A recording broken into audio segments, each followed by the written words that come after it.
Hey, pal, what's your policy on making special orders? All right, Buster. That's it. You want a special order? Then you make it. I quit. How about I? You know, I try and I try. There's Hold just on. no respect for anyone with vision. That's it. There's just nothing I can do about it. Oh, wait a second, please don't go. 4 combos, extra bacon on the side, 2 Alright. chili cheese samplers, a basket of liver and onion rings, a catch of the day, and a steak cut in the shape of a trout. You got all that, honey? 3 liquors wearing pants, plate of hot air, basket of grandma's breakfast, and change the bull to a gill. Got it. What's going on? There's no time to explain. We gotta get out of here. What is he doing in there? Come on. In a minute, I'm still hungry. Oh, who's cold? Okay, I'll make it simple for you. I'll have a spinach omelet with wheat toast. You got it? Can do. What's taking so long? Back up. Crunk, what are you doing? Kinda busy here. Why am I not surprised? Your order's up. Oh, well. While you're at it, make me the special. And hold the gravy.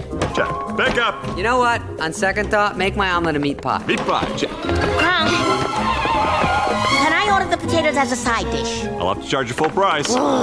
Hey, how about a side of potatoes, my buddy? You got it. You want cheese on those potatoes? Thank you, Crunk. Cheddar will be fine. Cheddar spuds coming up. Spuds, yes. Cheese, no. Hold the cheese. No, I want the cheese. Cheese it is. Cheese, me no likey. Cheese out. Cheese in. Oh, come on, make up your mind. Okay. On second thought, make my potatoes a salad.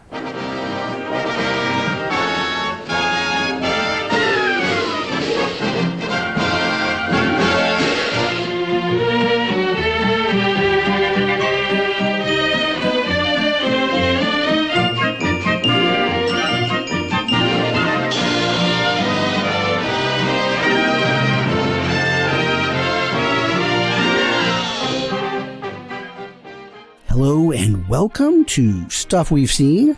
I'm your host, James Kent. Thanks for tuning in. I don't know whether you're a first-time listener or a many-times listener. Not sure how you found us, but I'm glad you did. For those who are avid listeners of the show, you will know that Teal and I are sort of self-proclaimed sub-genre completionists.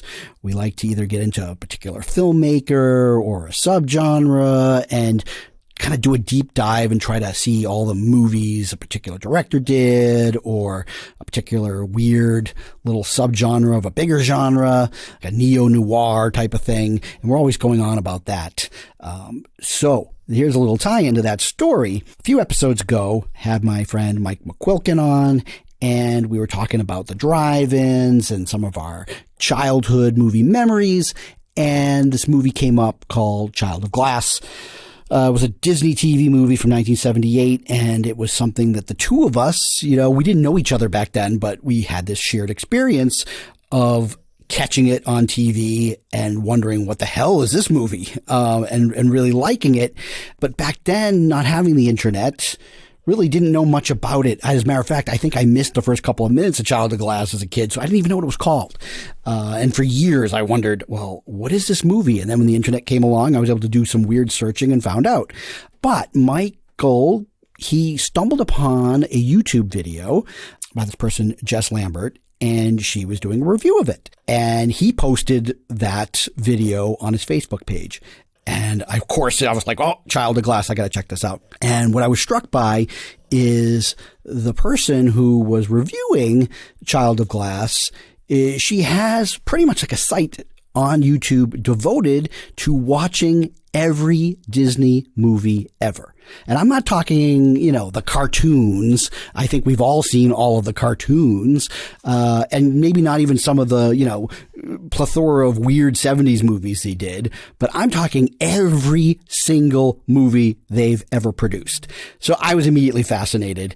And I started diving into some of these reviews, of course, for some of the weird 70s movies that I remember seeing as a kid. And I'm like, oh, there's no way that she's watched this or that movie. There's not going to be a review for, say, Gus or Super Dad, is there? But lo and behold, there was. So I was so fascinated by a person's devotion to this particular endeavor that I said, well, wait a minute. She'd be perfect to have on the show. So, without further ado, I have with me the person behind every Disney movie ever, Jess Lambert. Jess, are you there? Hello. One thing is, and again, hopefully people will then go and check your site out. And the first thing that you'll be struck by is she has this amazing ability to rattle off details about a Disney movie so fast that I can't believe you can do that. It's quite incredible. Thank you.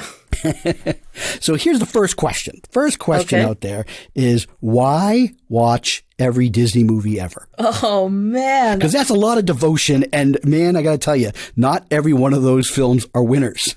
That's true. I started the project because I want to work for Disney. It's my dream to direct a Disney movie or write a Disney movie and just work on a movie with them. I love making films. I went to school for it, and I was like, well, what better way to know Disney as a company and as their values and all of that than to watch all their movies and see how they've grown.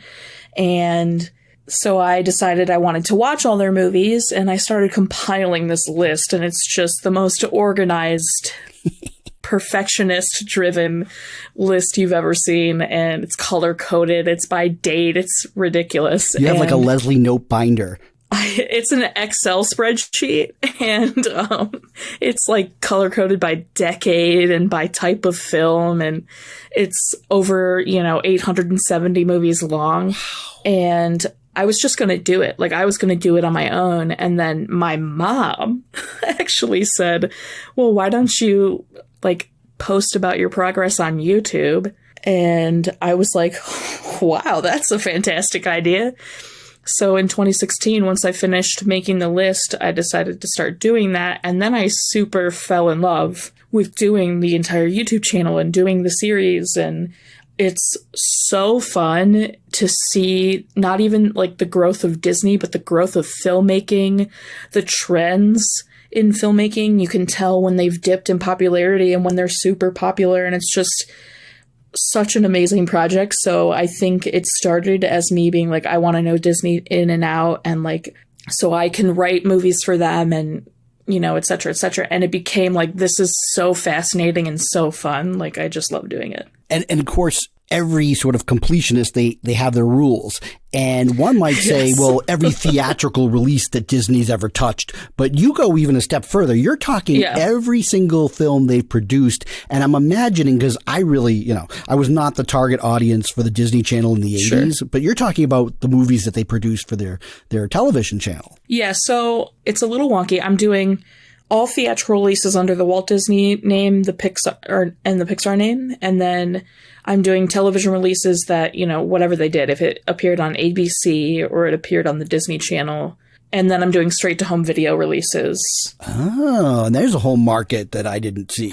Yeah, they're just starting. They're just starting now. 90s was really when it started doing direct to video. And then I'm not doing, people keep asking me, so I'm not doing Touchstone Pictures. Oh, that was one of my questions. I didn't know. Okay. No one looks at Pretty Woman and thinks, oh, that's a Disney movie, at least I'm not doing Touchstone Pictures currently. Maybe one day when I catch up to Disney movies, I'll conquer another list. So do you hear that, competitors out there? You're free to start your every Touchstone movie ever channel. There you go. And then currently I'm not doing Lucasfilm and Marvel, but I've been weighing on about it for a while, and I might do them, so... Well, you have time. This is 4 years. 4 years you've been doing this. It's amazing. Well, what's crazy is I'm about to hit 400 at the end of this month. Wow. And 97 is the year I hit by 400. So I've gone from 1937 to 1997 in 4 years. And next year, when I hit, so from 400 to 800, we only go 2 decades. That's compared incredible. To covering 5 decades. It's crazy. I'm kind of a little bit speechless, because when you put it that way, it's remarkable that they've doubled their output in 20 years. Oh, yeah. Sometimes I get sick of a decade, or I get sick of a year. I think it was the 80s, they really, fell flat in the 80s. There was not a lot of movies. But in the 70s, there was 1 year in the 70s that there was just the sheer amount of movies that came out in one of the years. I was like, can we be done with like 1977? Like, why is it still happening? Let's stop there for 1 second in the 70s. And I have a question. I do not want to bore you because I think I'm dealing with an expert here, but how... I know that you're obviously an expert in seeing every movie ever, but how much are you invested in understanding the dynamics of what was happening to the Disney Corporation in the 70s? So I was, slightly aware. I'm much more aware of what was happening to the studio just before the Renaissance. Because it was in bad shape. I know the 70s... After Walt died, because Walt just started to kind of lose faith in animation, he was even leaning more toward live action. So I think in the 70s, they kept the animation department alive, and they did some bangers, like Aristocats and Winnie the Pooh and Robin Hood and all of those. I love them. Like, I think they're amazing, but, it was a weaker time, and then they just were pumping out live action comedies for kids as fast as they could on the same sets with the same actors. And I just know they wanted to get the most with the least. Like, they were not giving these films big budgets. And I know that stuff. Well, like those studio beach pictures and stuff that happened in the 60s. That was kind of how Disney, when it came to movies, was still operating in the 70s. They were really that last studio that was, oh, here's a back lot and we're just going to churn out these little nuggets. Oh, it was like getting, when I would watch, the Shaggy DA, and then I would turn around and watch No Deposit, No Return. I'd be like, oh, that's the exact same street? They didn't even try to make it look different. There's the same Chinese restaurant with the same actor who played the Chinese restaurant owner. It's funny you mentioned that, because when you said Chinese restaurant, I did watch, because I went and did see some of the reviews you did of some of these 70s movies. And not a lot of these films have I ever revisited after my youth. But they made an impression on me. I mean, sometimes I was 5 or 6 years old, and I'm seeing these releases when they gave them to me. So my parents, kids didn't see PG movies even. Those were a lot of adult themed things. If it was geared towards kids, it was rated G. Yeah, and absolutely. For me, it really didn't start to change until Star Wars in 77. Because 2 years before, when Jaws came out, I was 5, and my grandmother at the time drove me to the theater to see Bambi. Nice. And they were doing a release of that. And they did a lot of re-releases in the 70s. All the time. You have this constant rotation of them releasing a classic animated feature, and then sometimes they'd even pair it with one of their new 70s things that none of them did well at all. So we get there to the theater, and it was sold out. And of course, a 5-year-old kid's crying. And all I did was stare across from the Bambi poster at this poster of a woman swimming in a big shark. And I said to my grandmother, I want to see that. And she's no, you cannot see that.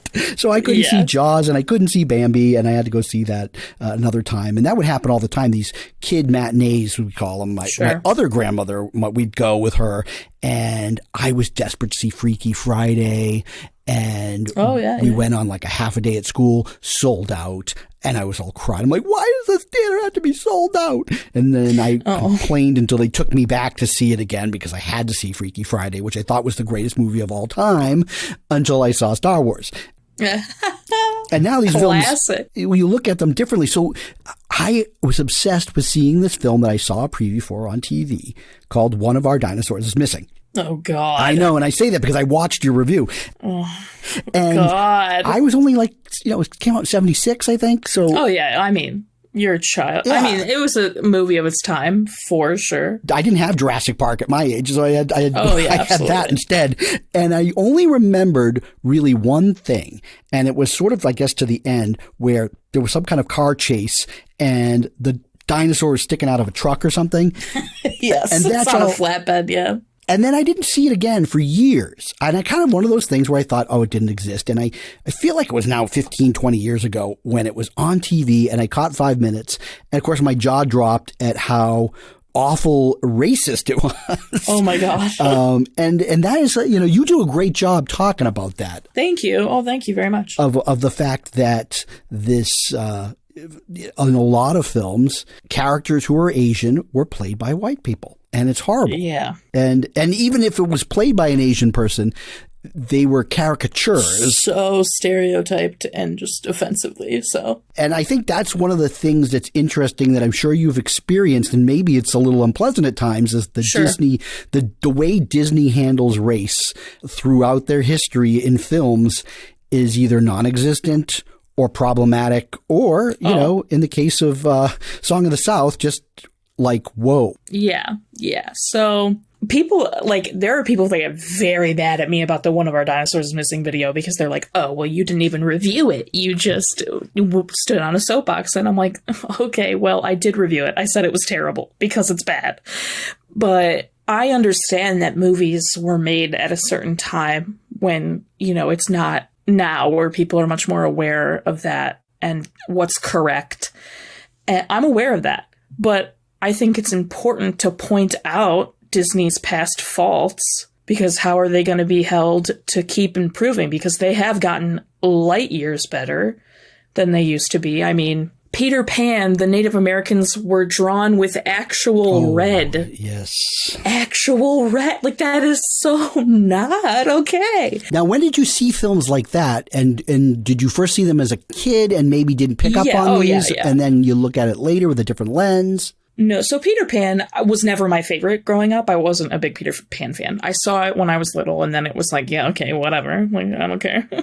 I was much more like Little Mermaid, Aladdin, you know, the Renaissance. I was born in 93. So, like, Lion King 2 was my jam. Like, give me it. And I have never seen a Lion King 2. I have seen the Lion King and its second version last year, which I didn't like that. I did not. You didn't like it either? Oh my God. Live action remake my butt. Yeah, but animated. But yet I was excited because I thought that the same director did a great job with The Jungle Book. Jon Favreau is incredible. He also directed the Iron Man movies. Of course. And he's in them. He's happy.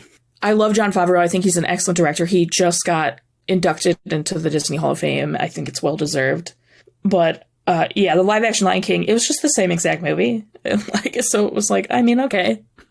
Yeah, I could just rewatch the cartoon. I don't think it should have been remade. I don't. Like, out of the ones they're remaking, I get it. Like, to make an animated princess movie now live action, like, okay, fine. Fun. I get it. I loved Aladdin a lot. And I love Cinderella. Cinderella's my favorite.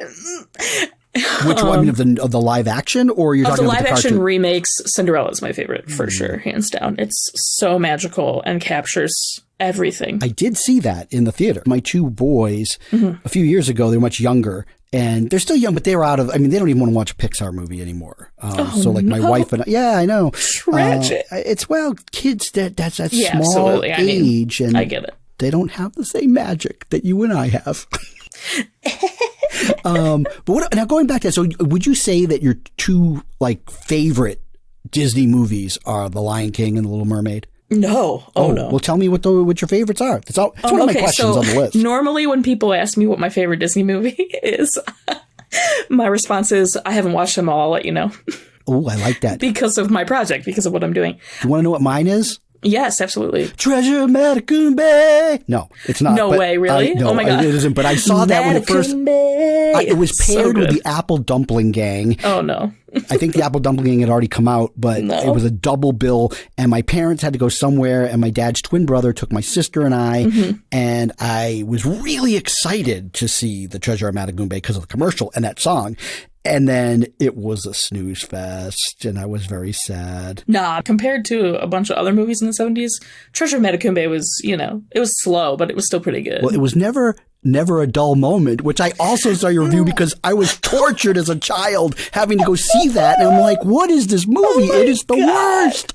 The worst. I haven't thought about Never a Dull Moment probably since I covered it. And the second you said that, I was taken back to my LA apartment sitting on my bed watching Dick Van Dyke in Never a Dull Moment and being like, why? That was supposed to be for kids? Why did they do this to him? Like, Dick Van Dyke was, Bert and Mary Poppins. Like, he was so fun. And then they just kept putting him in bad movies, like Lieutenant Robin Crusoe. Oh, no. Yeah. Why would they do this to him? And then there was like another one that was geared to kids that I had to see as a little child that I thought was terrible. And maybe if I watch it again, I was like, oh, well, I didn't understand it, but it was Super Dad. I hated that. Oh, God, no, it's terrible. It's awful. I thought it was going to be about a superhero. When you say super to a kid and there's no superhero, you don't want to see it. Also, he's not even a super dad. He's mediocre at best. Yeah. The late Bob Crane, which in a weird side note, I used to live in Arizona and we lived only a few miles away from the hotel where he died. Oh, my God. I know. That's funny. Yeah, That's except for sad, but funny. Yes, but then there's like, these other movies as a kid that I had to see. The Shaggy DA, that was a big one that I enjoyed as a kid. I didn't like The Cat from Outer Space, and I kept on, for some reason, it was paired at the drive-ins, and I'd have to see it over and over again. Cat from Outer Space that's actually the behind-the-scenes video I told you that's really in-depth, is actually about the cat from outer space. I didn't get a chance to check that, but I figured at this point I was like, I can't stump her. She's obviously had to have reviewed it. Well, that's funny that you say that, because I went to this like really tiny little like fair in middle of nowhere, Wisconsin, and there was this guy selling all these old DVDs, and he had a ton of like old school, no one knows Disney movies. And I don't know which one I picked up. I don't know, Journey of Natty Gann, maybe. And I was like, oh my gosh, I love this movie. It's so incredible. And he was like, you know what the Journey of Natty Gann is? And I was like, yeah, absolutely. And he was like, oh, okay. And he starts picking up Disney movies that are like unknown. And he's like, have you seen this? And he like would hand it to me. Come over here. I got The Cat from Outer Space. And I'd be like, oh yeah, definitely. And I would like list off facts about it. And he would be like, what? Like he pulls out the world's greatest athlete. And I'm like, oh yeah, John Amos, John Michael Vincent. Yes, that's a good one. That's pretty good. And he'd be like, what? Like, how do you know what this is? And I was just like, I have a channel. This is what I'm doing. Yeah, The Journey of Natty Gann, that was one of the very first movies my wife and I rewatched when it was on Disney+. Oh my God, it's so good. I've actually, Meredith Salinger, I follow her on Twitter. And when I covered that movie, I tweeted her and said, you're amazing in this film. And what was your favorite part of working on it? And she actually tweeted me back and said her favorite part of working on it was the wolf, hands down. And I was like, well, that makes sense. You know what I also like about it? That when we talk about the transition of Disney, there are things that happen in that movie that a Disney film would never have today. Yeah. One, for example, is like, she's living in the Depression era and she's this like rough and tumble kid. And there's like a scene at the beginning of her smoking. That would never happen in a Disney movie today. In the bathroom with the boys. Yeah. There's just no way. Sure. I don't know why that made me think of Tex, but... Oh my God, Tex is great! Half the stuff Matt Dillon does in Tex, I don't think... Unless they rated it PG-13 and made it similar to like a Pirates movie or something, then maybe they would do it, but... Well, that's another S.E. Hinton, and I think it probably came out before PG-13. Oh yeah, absolutely, because in the Temple of Doom hadn't come out yet. Yeah. So that was a PG. I saw that at the drive-ins. Yeah, no, Tex is incredible. Matt Dillon, I'm blown away. The scene at the payphone, I forever wrecked. What I didn't know is that was a Disney movie. Yeah. You're going to be the go-to. Okay. Is this a Disney movie? Any questions? Come to me. I would love to stump you, but I really feel like I can't. Well, you can if it's past the date I've watched. So a lot of people, like, if people share those and mark every animated movie you've seen, like, it's like, I haven't seen Bolt. So it's like, okay, you got me. Well, now let's see. So that's interesting because you, I would take it, don't have little children of your own, right? No. Right. But Bolt came out when I did have my younger son, absolutely. and we watched that when, it was available on Blu-ray, so. I still go see movies like that, obviously. Well, that was another question I was going to ask. Okay, so let's take a side trip out of Disney for a moment. Okay. You're obviously a movie fan as well, right? Yeah. Oh, yeah, absolutely. You tend to go to the movies and see non-Disney things too, right? Sure. Oh, yeah, sure. Besides Disney, what are some of the genres or types of films that you like? I like pretty much anything. The only thing I really don't have a taste for is like horror. I'm not really into that. Like, not that I like get super scared, although there have been movies that have scared me, but it's just like a lot of the time I'm like, okay, I don't care. I'm scratching you off of my Halloween episode right now. No, Jess, not fan. Like, I love Jaws, but that's not really like horror. No, I don't consider that. And then, yeah, no, same. But Yeah, I'm not huge on horror, but otherwise I'll watch pretty much anything. I went to film school, so like I know I've said that, but like She went to film school, people. yeah, and I sound like such a pretentious patoot when I say it, but you have to study a bunch of different genres. Like I took a film class where I had to write an essay about Westerns and like So Apple Dumpling Gang and Apple Dumpling Gang rides again. No, actually it was, more, John Wayne stuff and Right. stuff like that, like The Searchers and all of that stuff. Now, where did you go to school? I went to Columbia College, Chicago. Now, what's your favorite Chicago-based setting movie? Oh my God. I'm sorry. I don't know why my first reaction was The Lake House, starring Sandra Bullock and Keanu Reeves, but that was my first reaction. Right. Probably shot in Canada. No, they shot in Chicago. Oh, they did? Yeah, that takes place in Chicago. I mean, I'm sure some of it isn't in Chicago because of the like lake house scenes or whatever, but they shot, they're driving on Lakeshore Drive. She works at a hospital in the city. And the Daily Center is a big part of that movie. So like, and he walks under the LOL. Wow, I really love that movie.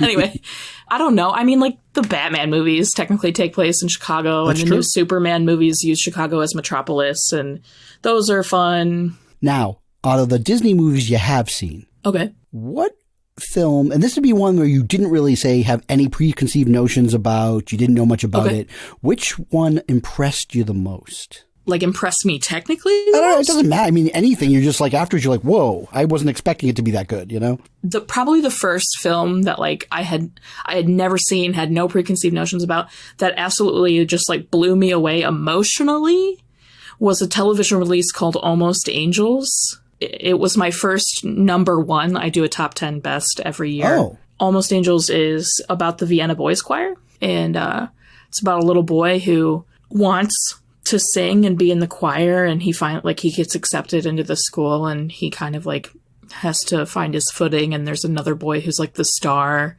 but he's starting to hit puberty, and when the boys hit puberty, it's kind of a death sentence at the school and stuff. And I don't know, just the relationship between those two boys like really struck me, and I just loved it so much. I thought it was so good.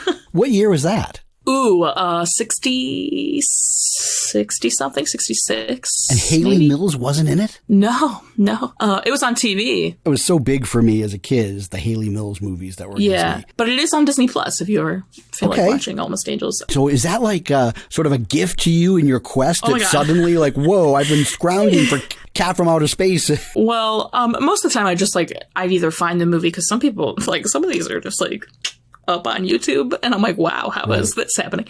But most part, I would just like, I'd rent them off Amazon, or, for the ones that I can't find any other way, I would buy it.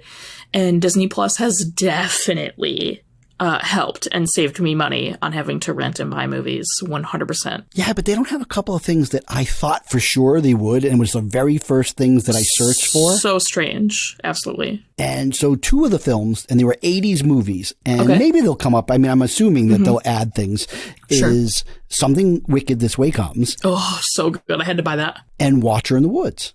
Had to buy that too. I own both of them. I'm so happy both of them were good. I hate buying movies that are bad. Yeah, I mean, these were big films. My wife's about 5 years younger than me, so the early 80s was a big influence time for her. Yeah. And we both went to search for those, and they aren't available. So Disney, get on the stick. Well, I had to purchase both of them. And Watcher in the Woods, that was a movie that surprised me, because I was like, oh, good, a scary movie. Like, that's right when they started finally doing, like, holiday-themed movies. Like, they were going to start doing, like, oh, here's a Halloween movie, and here's a Christmas movie. Like, they hadn't been doing that. And I was like, oh, man, I hope it's, because I read, I was researching it and read that it was kind of like a train wreck of a production. Yes, that's correct. I really liked it. I thought they really did a great job of making it really, like, eerie and a little bit creepy with the, feeling like the people are being watched. And I thought it was fun. Well, that's the thing that I thought Disney did well. They sort of understood what a kid can find scary. And as an adult, it may not be that, chilling. But I'll tell you, when I was a little kid, I found Escape to Witch Mountain really scary. I know that you reviewed it. I could get that. Like the dog scene, that's terrifying. Yeah, and there was something cool about the two kids being able to communicate with each other, telepathically. And yeah. Well, and like drawing on the mirrors and stuff like that. Yeah. And yet, by the time they made the sequel, It was terrible. Yeah. They went through that period where, again, in the late 70s, it was sort of like, oh, we got to crank out another one of these, but they just didn't really care. Well, and I think it was like the first sequel was direct, like it was television. And then I think they did a third sequel that might have been direct to video, or it was another television sequel. And then they did the remake for the 90s one or the... Yeah, the 95, 90s one. And I never saw then that. the 2009 Race to Witch Mountain will happen. Yeah. I saw that, and I saw that. I saw Race to Witch Mountain when it came out, and I have very little memories of it, even though I was like 14, so like I should totally remember it. But yeah, the Beyond Witch Mountain... And what is the third one called? Well, there was Return to Witch Mountain. Return to Witch Mountain. That was the one that was in, it was in theaters, but I already, as a kid. Oh, wow, really? Oh, yeah. But I knew they were in trouble because back when I was a kid, they didn't have the 20-plex. They had, the multiplex there was a 6 theater in my town, and then there was a Twin. And that eventually got split into 4. And then the one that was in my town eventually grew up to 12 or something. And now it's like 20 screens. And then they closed the Twin and they, open a bigger one. So, I mean, we have tons available to us today, but if a movie didn't make it to either one of those and went out to like a little bit further afield into some of the smaller theaters, I kind of dismissed it saying, oh, it must not be that good because my theater didn't want it. And that was the case with the Witch Mountain sequel. It didn't come out, and then it never came to the drive-ins that year. It was a weird thing where a new release didn't usually go to the drive-ins unless it was specifically like some low-budget crap that they were putting out for the drive-ins. Sure. And so you had to hope that next year it got picked up. And so I just never saw that until many years later. It showed up on, the World of Disney as a showing, and I was kind of horrified at how bad it was. Yeah. The first one's great. And then the next two are terrible. And then the 95 remake was fine. It was pretty good. Like, it wasn't, it wasn't as bad as the 2 sequels.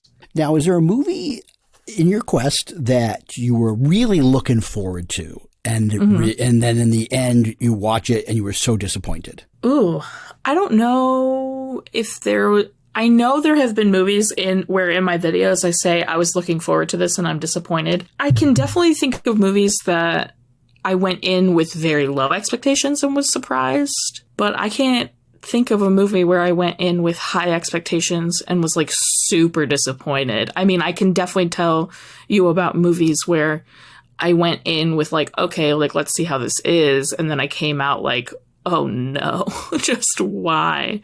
Or I can tell you movies I went in with being like, oh, I bet this will be bad. And then it was just like The Devil and Max Devlin. Oh, I was so excited to see that in the theater, and I made my parents take me, and it was not very good. Oh, it's just how the irony is just unreal. Disney would con you with these trailers, and I would fall for it every time. I wanted to see Condor Man, and we went to the drive-ins and saw that. Actually, okay, that could definitely be a movie where I went in being like, oh, cool, a superhero, finally. And then it was just, why on earth would you do this?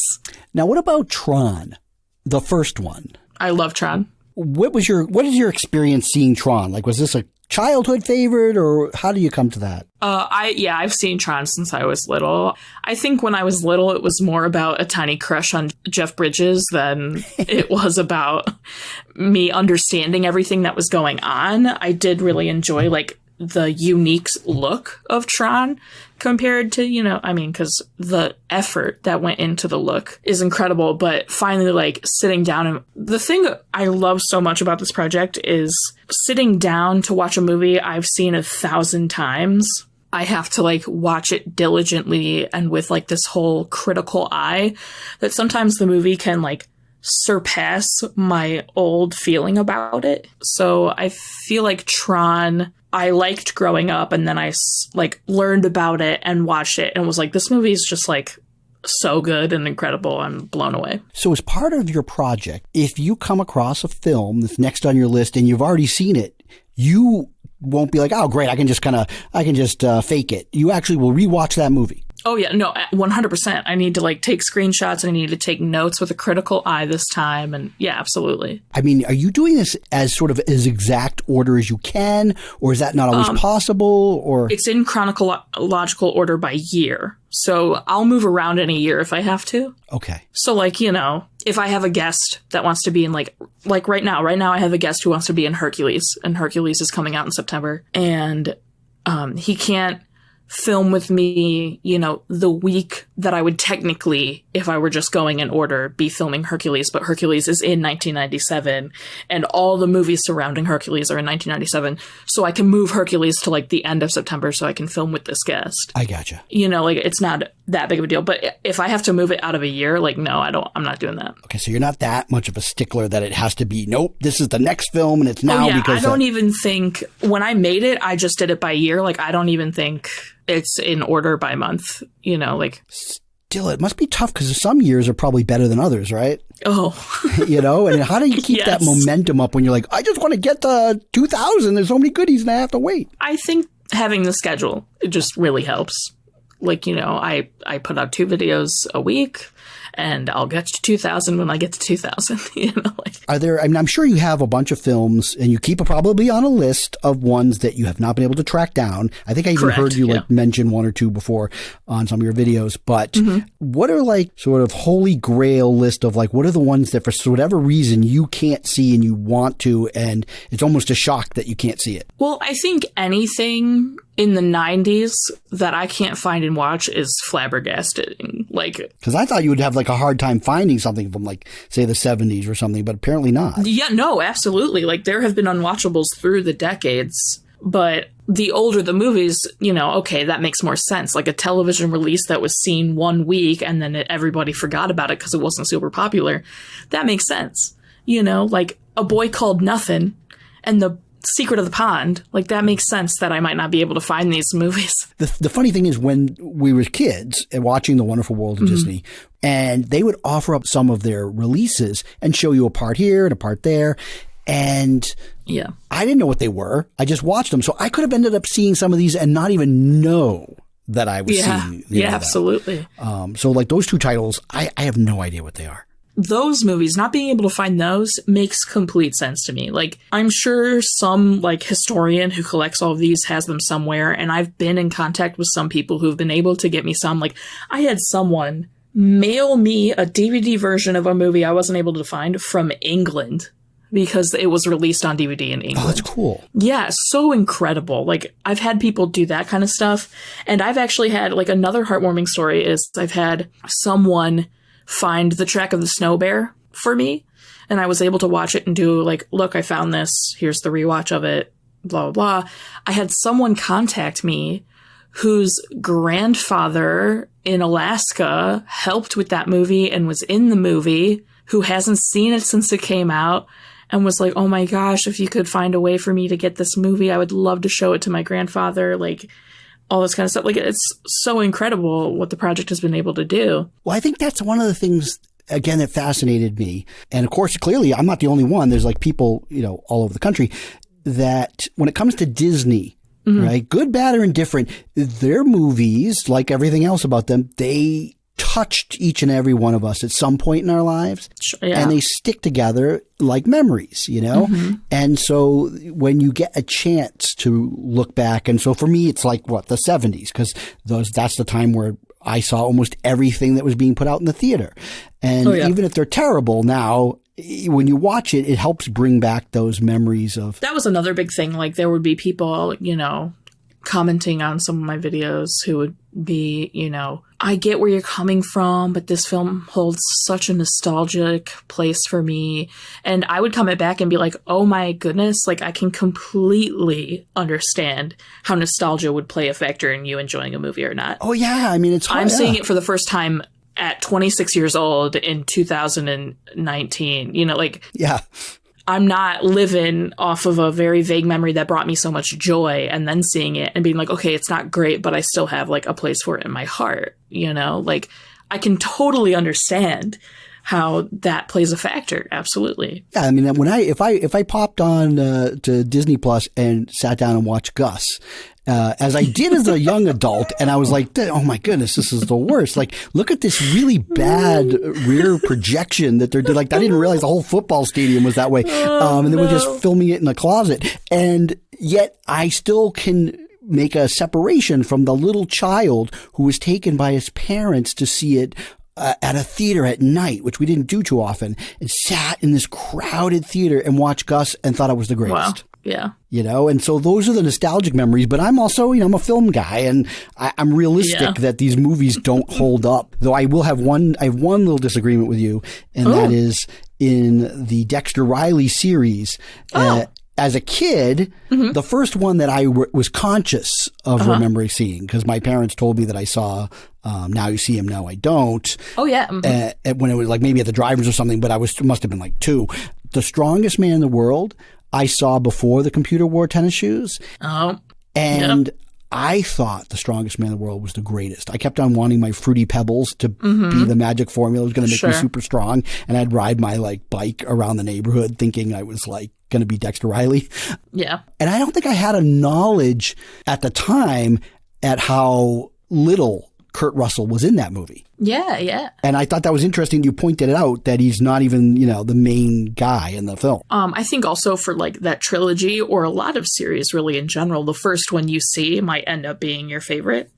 Even though, actually, for me, I think the sequel in that trilogy is my favorite. Yeah, I think Now You See Him, Now You Don't might be my favorite. Oh, you think that one's your favorite? I think so, yeah. I think that one was pretty hilarious. In perfect honesty, them disappearing made me laugh a lot. I just remember seeing it much later, and the strings, even before computer graphics could take free, it was like, wow, I mean, that's pretty noticeable. Well, no strings are more noticeable than in the unidentified flying oddball. Those strings are just atrociously visible. I only remember seeing the movie and the title, but I don't remember the film at all. I think it had a catchy song, too. It's kind of like a Kid in King Arthur's Court. That was right. They renamed it on Disney's TV showings. I just covered a Kid in King Arthur's Court. I remember also being disappointed by the later films in the Herbie series, because I loved the Love Bug and Love Bug Returns, and then when you get to Monte Carlo and Herbie Goes Bananas, the Love Bug is great. Dean Jones again. I have so much love for some of the old actors that were on contract that they used often.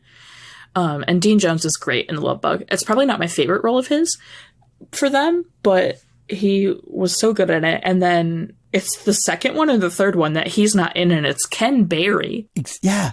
Which is true. He's in Shaggy DA, right? No, Dean Jones is in Shaggy DA. Dean Jones is in the Shaggy DA? Yes. I thought Ken Barry. No, Ken Barry, I think, has only done the one movie. He did the Herbie, Goes Bananas or Rides Again, whatever. Dean Jones is also in No Deposit, No Return, right? No. What? No Deposit, No Return is the guy who's always in the Apple Dumpling Gang. Don Knotts? Yes, Don Knotts. And then the other guy, this is going to make me mad. The other guy, No Deposit, No Return, is super famous. Well, David Niven? Yes, David Niven, thank you. Those are the two in No Deposit, No Return. I don't believe Dean Jones is in it, although I could be wrong. It's been a minute. You are correct. Dean Jones is in the Shaggy DA, and the following year, Herbie Goes to Monte Carlo. Yes. But then by the time the Bananas came, he was out of there. Who's even? Oh, it's the one guy in Never Cry Wolf. It's Charles Martin Smith. And then some unknown guy, Never Cry Wolf. Wow, that is a Disney movie, right? Because that was a little bit of a departure, because they were trying to. So what was happening in the early 80s is, and this is why Touchstone came about, is they were trying, well, they were getting a bad brand, because kids that grew up with them in the 70s, like myself, it was now like, oh, I can't see a Disney movie. That's not cool. Yeah, well, Disney was trying so hard to do teen movies, like Midnight Madness was their attempt at That was a Disney movie? Yes. I kind of like that movie. Michael J. Fox's first film. Midnight Madness. I mean, for what they were trying to do, it's terrible. Well, it was hardly released. I only saw it on like HBO, and then it like played constantly. I watched that movie with my mom. She was the guest in that video, and it's just hilarious to see Michael J. Fox with braces.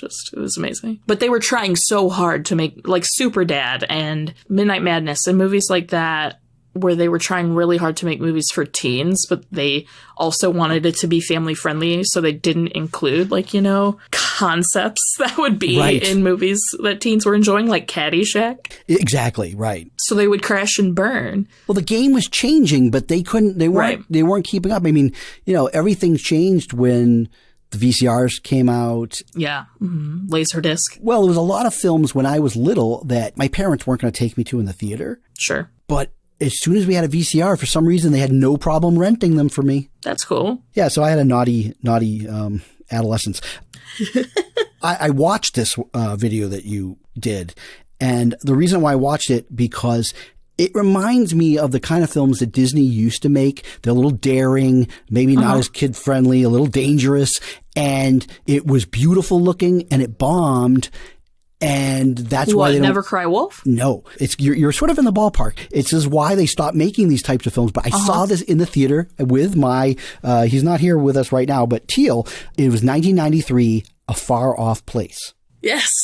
And here's the thing. We both were fans already. We were like, we think this Reese Witherspoon is going to go places. And she was in the film. And then cinematographer Michael Solomon was doing it. So we're like, oh, he's getting to direct. So we wanted to check this out because we're film geeks. So this is the things that we were. Sure, yeah, absolutely. But here's the third reason, and this is why I'm mentioning this one. We were both living in LA at the time. Very briefly, I went out there to, you know, seek my fame and fortune in the film industry. What a mood. And it was, you know, it was a really not, we both got out of there pretty quick. But while we were there, March 93, we went to see it.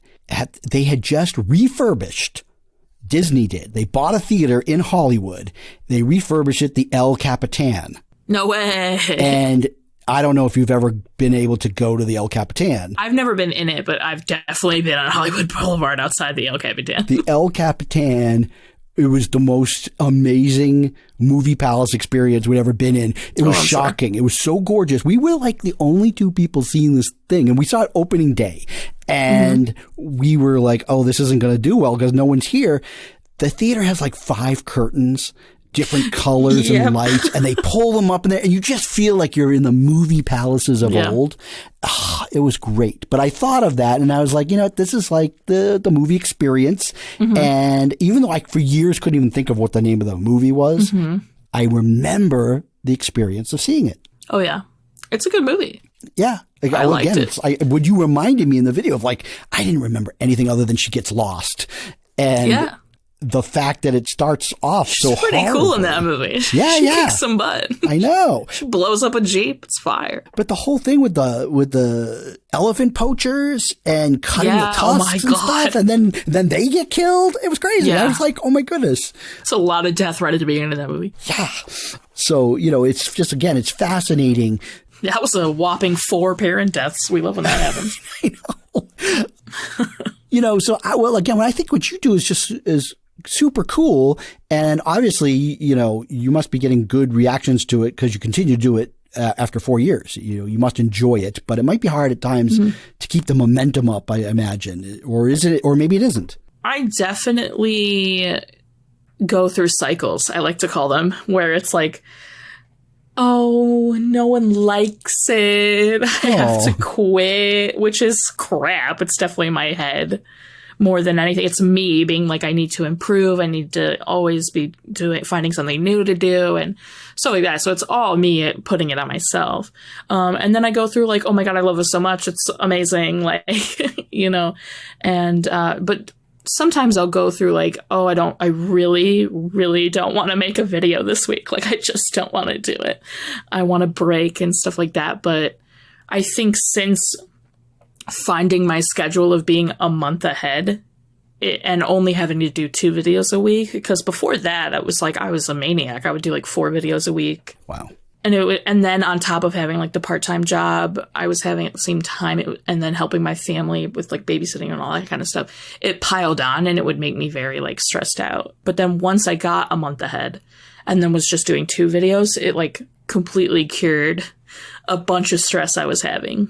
So yeah, because the trick is that you need to make it feel to the end product, to the person watching, effortless. And they shouldn't know like what goes on behind the scenes of how much work is involved, because when I watch them, I mean, I know a little bit because I do a podcast and I also, I edit podcasts on the side for a living. Sure. And I know how much is involved and the time it consumed, but I'm sure not everybody who watches, they just, cause you got graphics and quick editing. I mean, you do a lot of production, I think. Yes. Thanks. And it must have evolved over time, right? Oh, yeah. I mean, when I first started the project, I thought the best way to do it was to do more than one movie in a video and to only like make funny comments. Right.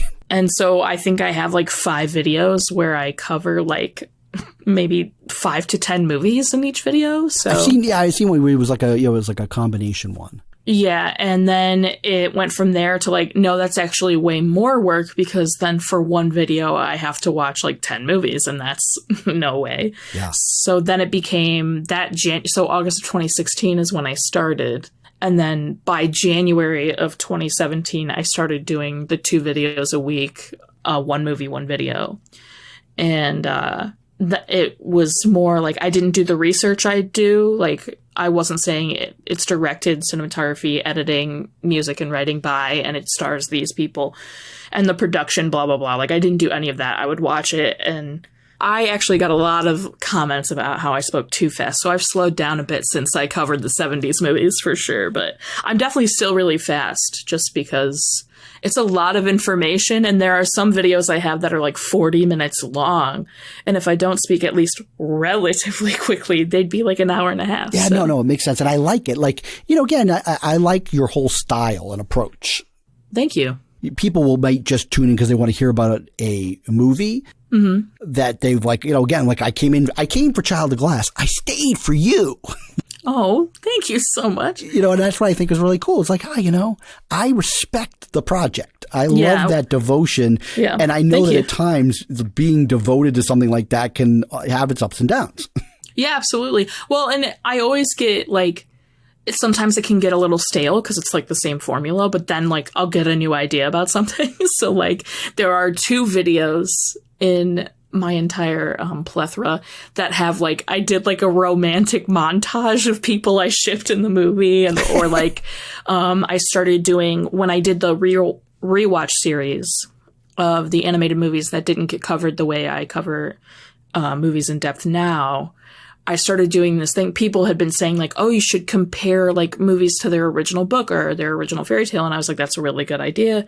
So I started this whole segment where if it's based on a book or an original, like a fairy tale, I will dramatically. I liked what you did with The Little Mermaid. Yeah, that's exactly what I dramatically reenact the plot. Because coincidentally, my wife, for whatever reason, it was like it was like a day or so after I watched your video on that, she decides to put that on Disney Plus. And it wasn't one of the films. I mean, I was an adult when that came out. Yeah, absolutely. I did see it in the theater because I was at school in New York City when it came out in '89. It was a big deal because the critics were suddenly saying, Disney's back. This isn't the kind of animated films they've been doing. This is the kind of animated films they used to do, but there's this added feature where they have, it's not like some cheesy song. There's like really good songs in this movie. So I was intrigued as a film student and saw it in 70 millimeter up in Upper Manhattan. Oh yeah, I saw nice the year later was really the crowning achievement with Beauty and the Beast, because I saw that in New York City in 70 millimeter, and the clarity and sharpness of the picture and the 6-track sound of it was so phenomenal that I was blown away. Had a bigger budget because of Little Mermaid.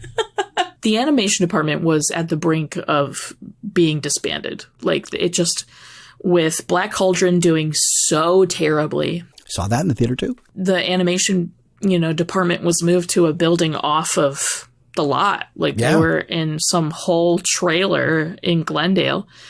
And Oliver and Company started a little bit of buzz because, 1988 Oliver and Company like was fun and jazzy, and people were like, oh, like they might be, improving, they may be onto something. And then Little Mermaid almost didn't happen because Jeffrey Katzenberg said it was a girl movie, and girl movies don't do as well as boy movies. And everyone at the studio was like, you're out of your mind. And then Jeffrey Katzenberg wanted to cut Part of Your World. Howard Ashman was like, no. And so, and then, it came out, and it obviously it saved the animation department. So then they, completely threw themselves, like they did Rescuers Down Under, which came out in 90. And that was the first sequel they had ever done and released in theaters, animated-wise, obviously.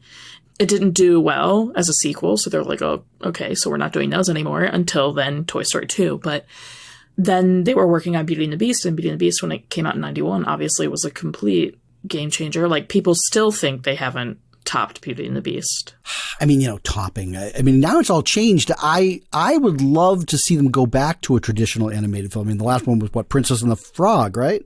Oh my God, me too. So Princess the Frog was definitely, 2D hand-drawn. It was 2009. At one point in this program, you already said, you were born in 93. So a lot of these classics you didn't see upon original release. Correct, yeah. What was the first big Disney movie you recall seeing in the theater? Oh my God. I'm sorry. You didn't expect that question was coming? I have a terrible memory about these things. Well, you may not remember. I mean, what one do you remember? I saw a lot of Disney movies on VHS in my living room. Like, that was just how I saw a lot of them. Well, that's a different generation, right? You grew up seeing things differently. I mean, for some reason, the only movies I, from when I was that little, remember seeing in theaters is Harry Potter. Like, that changed my life, so. That's interesting. Yeah, I love Harry Potter. I remember every single one of them in theaters, just except the first one, because I saw the first one at home. I don't know. I can definitely remember specific Disney movies affecting me a lot in theaters, but I definitely couldn't tell you one of my first Disney theater, memories. It's okay. I forgive you. Thank you. But I definitely remember, there was a series of films. So it was, Inside Out, Frozen, and then Inside Out and The Good Dinosaur all came out, relatively close to each other. But Frozen, I just, I saw that with my brother and with my mom. When it turned out to be, sisterly love, I was a sobbing disaster. And my brother was like, are you going to make it? And I was like, I honestly don't think so. Something is wrong. And then Inside Out, when they taught, the lesson ended up being you have to feel your sadness to get through it. And I didn't expect that to be the lesson. I was another sobbing mess. And then The Good Dinosaur, it was in sequential order. I just started being a sobbing mess at Disney movies in the theater. Now, see, I didn't like The Good Dinosaur. That's a very common opinion, actually. But I wholeheartedly disagree. I love The Good Dinosaur so much. So you spent some time in California. I did. As we all do, one time or another. And that just want to bring me to Disney movies. I feel like there's this connection to the world and land that we all, if you're big Disney movie fans, you're also very connected to the resorts. And I think from what I've read about you, or I should say watched on your videos, that you also have a connection to the Disney resorts, that you really, really like them. But I don't know whether it's both, or are you more of a Disney World person versus Disneyland person? I mean, I think if I had to choose between Disney World and Disneyland, I'd pick Disney World, mostly because it's the one I went to the most. So, because you're in that, you're in the Chicago area, so your family really could go to either one. Right. And I think because we were a little bit closer to Florida, because, that's the one we went to. Also, I think when I was really young, my dad's company had a thing in Florida. So we were all just introduced to Disney World. So then it just became that's where we went. And I didn't go to Disneyland until I lived in California. And I love it. I love Disneyland. There's definitely a different atmosphere because it's the first, and it's just got that, original magic spark and stuff. And it's got some different stuff going on, which is really cool. That's what I think I like about it. I mean, it's not that I have but for me, I just happened to, when I used to live in Arizona for a while, when we had our first child, it was one of those things where that was like a 5-hour drive and we had relatives that are in Orange County. So we could totally go there. And so we did like once a year. And then it just seems to be that our travels take us to California more than they ever do to Florida. And I have not been to the Disney World to actually go to the resort. Really? Since I think 97. Oh. I know. I feel like there's so much very down different. there. I know. I heard it gets, again, one of the things about the internet is it actually made it easier for people to book trips. And I feel like, from what I hear, it's super crowded like every single day there. And that's, It's ridiculous. But you have to go during quote unquote off season if there really even is one anymore. I think that window is much smaller. Oh, yeah, absolutely. It's like between Christmas and New Year's, basically. And of course, once you have kids, it's very hard because of school and stuff, Yeah, absolutely. So normally when I go to Disney World, it's like with my family. So it's always like a whole family shindig, where Disneyland I went to with my friends. So it was a very different experience because I grew up in the Chicagoland area. So like I would go to like Six Flags, Right. And I'd go to Six Flags with my friends. So going to Disneyland felt very similar to like going to Six Flags because I was able to like just hang out with my friends and have a good time. So Disneyland is like where I stayed till 1 a.m. on a Saturday, and it was so cool. That bucket list of yours, staying till 1 a.m. Yeah, where like if you go to Disney World, I'm always with my family, so it's always like, okay, what does everybody want to do? And we're definitely not staying till 1 a.m. on a Saturday. Like that's. Plus, if you said, I think you said that you've never stayed at one of the Disney parks. I've never stayed at a Disney hotel. Yes, that's true. So of course, then you have to leave. So the idea of staying till 1 and then going off to where, back to the car. Yeah. And then like going back to whatever hotel we're staying at. Yeah. Yeah. I mean, as far as the land doesn't have obviously the hotels that Disney World has. I did, before we moved back east, we did take a quick 2-day trip to Disneyland. And part of it was, okay, we're going to stay at the hotel. Because very cool. We had a baby and, a 4-year-old, and we thought, well, we could get more out of it. And I've always wanted to do that. I wanted to stay. Yeah. I mean, you don't spend that much time in the hotel room, so what does it really matter? But it was nice. It was nice, and it was gorgeous, and it was themed out. This past January, we went to Disney World, and as we were leaving, we got on the subject of staying at one of the Disney hotels, and we found out that if you buy the right package, you can get so many benefits of staying at the hotel. And we were kind of like, oh, okay. The right package and the right price. You can get anything you want. So we were thinking next time we decide to go to Disney World down the line, obviously, because no thank you during this Corona time, that we might actually commit and stay at a Disney hotel, which would be so exciting. Yeah, I mean, obviously, when I first went to Disney World, that was the first one I went to, was 1980. So Epcot was still being built. And then they only had I think there was only 2 big hotels. And they're still the coolest, I think, is the Polynesian and the Contemporary. Is that what they call it? You're asking the wrong person about that. Well, it's the one that the monorail goes right through. Yeah, the one that monorail goes through. Yeah. I want to stay at a hotel where a monorail goes through. Yeah, well, and then I can just hop on the monorail and end up in Magic Kingdom? Are we kidding?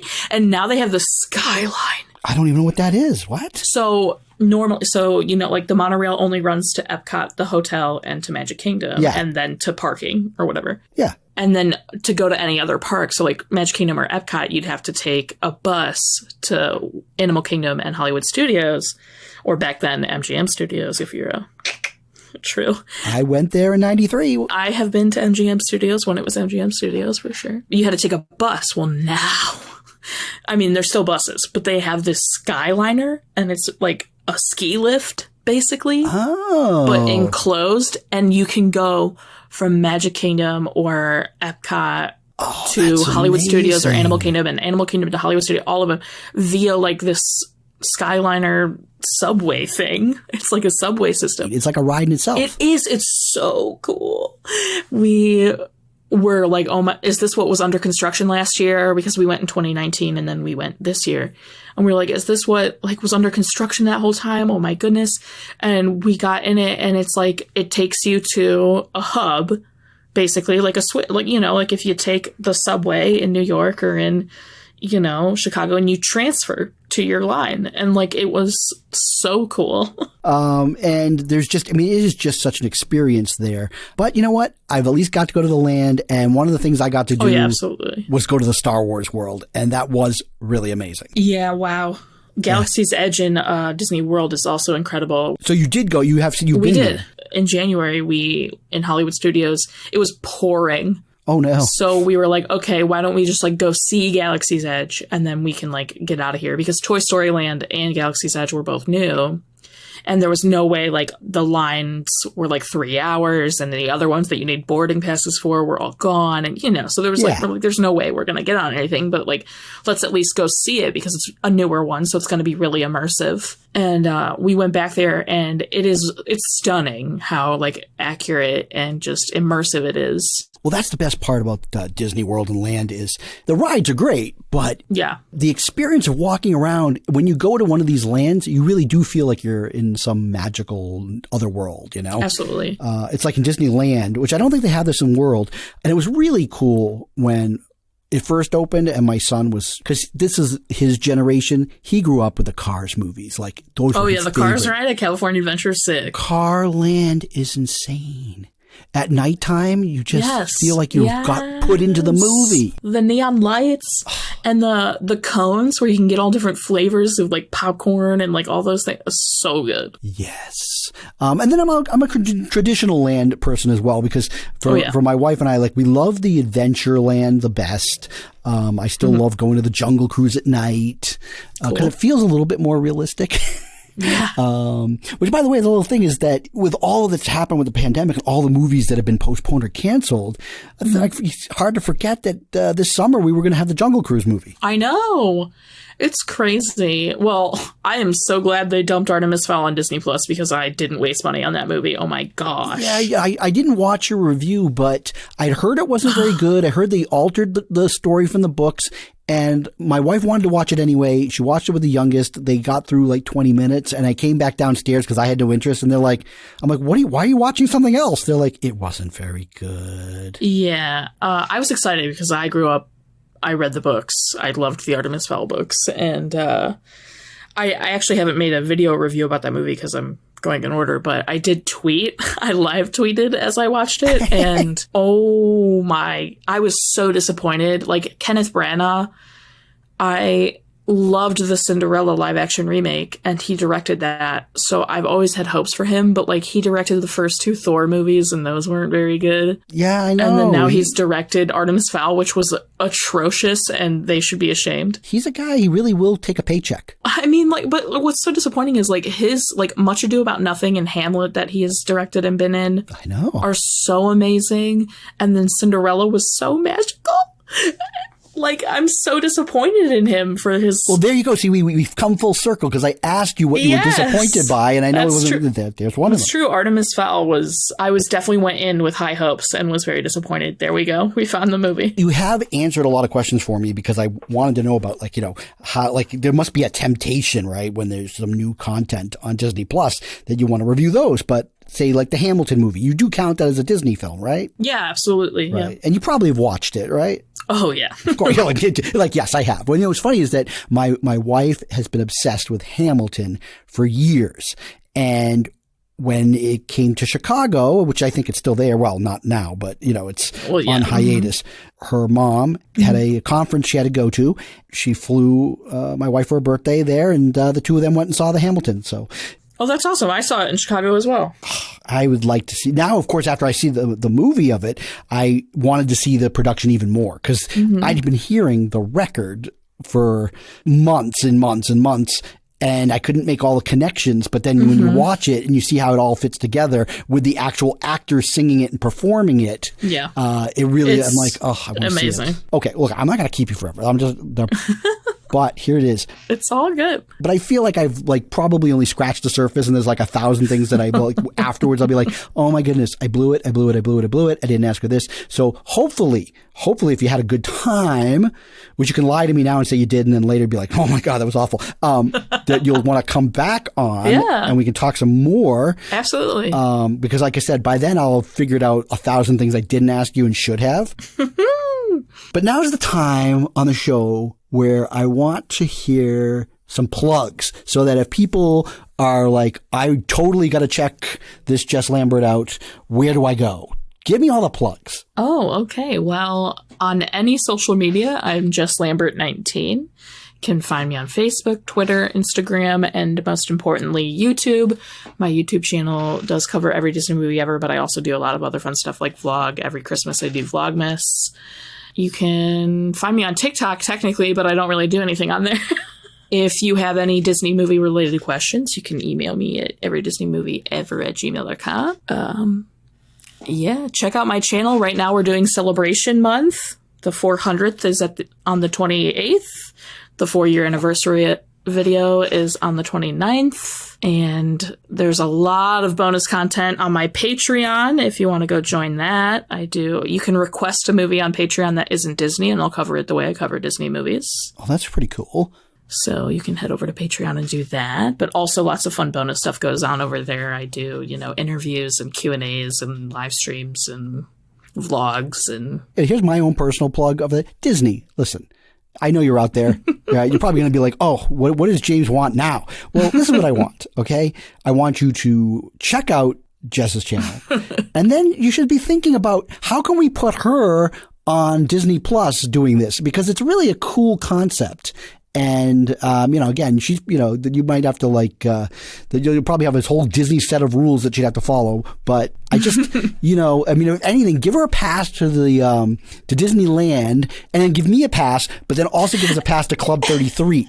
Because that's like my bucket list. It always has to come back to what I want. And I want to go to that restaurant. I'm obsessed with it. Club 33. Absolutely. So someday that's where you, Disney, are going to have Jess and myself for a lunch or a dinner. Sounds good. I'm in. Yeah. I mean, I've been to the Blue Bayou many times. I'm not talking about that. Okay. I've been there, but I would like to go to Club 33. Yes, that is my bucket list. I'll be happy. And I'm running out of time. I've only got about 30 or so years left. Yeah, Disney, let James get a Club 33. Yeah, but, come on, Disney. But anyway, this has been, for me anyway, it's been amazing. Oh my God, I'm so honored. You're incredible. Thank you so much. I mean, it's just like, again, I'm sure there's people out there that'll be like, that sounds like the worst endeavor ever. Well, I think it's one of the greatest endeavors ever. Thank you. It's like a Mount Everest type of thing to actually see every Disney movie, where, again, I thought like maybe there's 100 or something, not 800. Yeah, that's another. People will contact me and be like, I was starting this project and then I found your channel and you have covered movies I've never even heard of. Where did you get your list? And I'm like, yes. Again, I think that if you were somebody who wanted to take this challenge, you could take an easier challenge and just go like straight theatrical release, and you'll be done a lot quicker, I guess. Oh, yeah, absolutely. But of course, like I said, she's giving you the touchstone. She's like, I don't want it. You take it. Yeah, go, please. Please cover Splash and Pretty Woman and Roger Rabbit. Yeah, you want to go that route? There you go. And then, you can contact me and I'll put you on and we can talk about Touchstone, every Touchstone movie ever. There you go. Anyways, and for you, the listener, please subscribe to my channel, which is just StuffWeSeen.com. It's a website where all our episodes are at, but it's also on Apple Podcasts, Spotify, all those places. So I don't care how you find us. Just find us and subscribe to us so that you get all the episodes. And please check out Jess Lambert's YouTube page and her cool project, Every Disney Movie Ever. Thank you. You've been amazing. I'm so honored. Well, I already know that. We love a confident king. Yeah, I'm not. But anyways, thanks for tuning in. I hope you enjoyed this as much as I did. And go see some stuff, some Disney stuff on your TV, because Disney Plus is going to give you a ton of those 800, not all 800. I've already told you that you cannot get to see Watcher in the Woods or Something Wicked This Way Comes. I'm not sure why. Mm-hmm. All right, Jess, later. Thank you. Bye. Bye.